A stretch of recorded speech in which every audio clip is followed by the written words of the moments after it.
First, e-scooters and e-bikes can be a nuisance as they zip around, but they can also be a very useful way to get around quickly.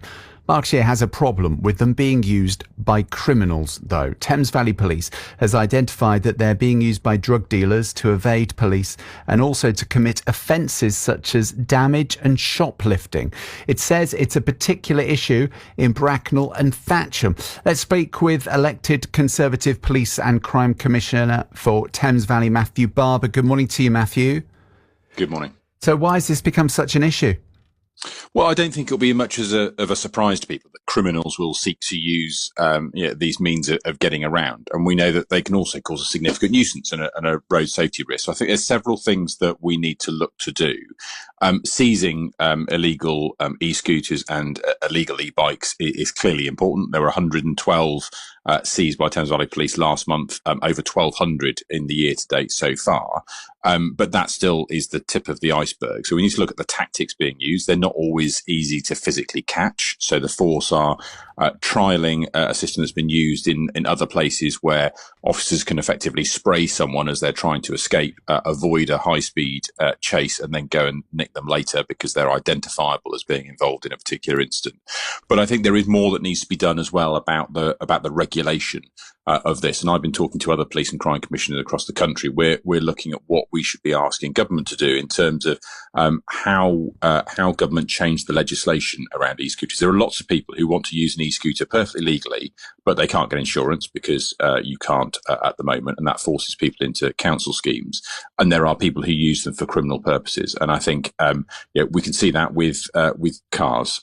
Most people will use them perfectly legitimately. Some criminals use them as well. So we need to make sure there is a way of allowing people to use them safely within the rules, and then allowing the police to focus on those people who are committing offences, who are using these vehicles to evade the police, and really bear down heavily on them. I guess the problem here is other road users. If you're trying to stop someone jetting off on an e-scooter, you've got to be aware of pedestrians, of cars. You can't have one of those things you throw across to puncture the tyres, can you? It's very difficult to stop them.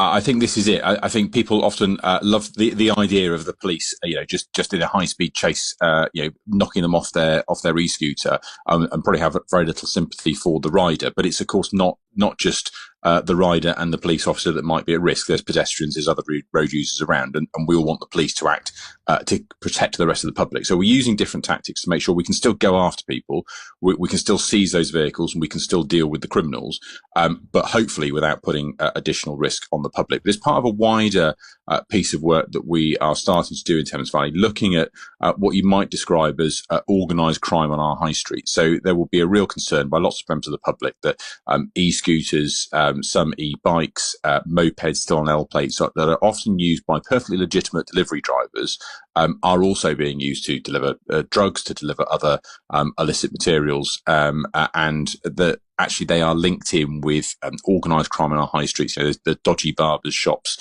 that don't have any customers, the nail bars that might be involved in modern slavery. And there's a view, I think rightly amongst many people, that there is that element of if you like, low-level organised criminality creeping into our high street. So that's the bit that we need to bear down on, dealing with.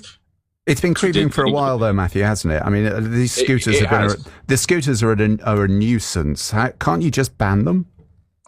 Well, I think it's going to be difficult for, certainly not in the gift of Thames Valley Police to ban them. I think it's going to be difficult to put the genie back in the bottle, quite frankly, because there is a very fine line between a legal e-bike, which are perfectly legitimate and lots of people will use regularly, where there's a motor which assists you riding them.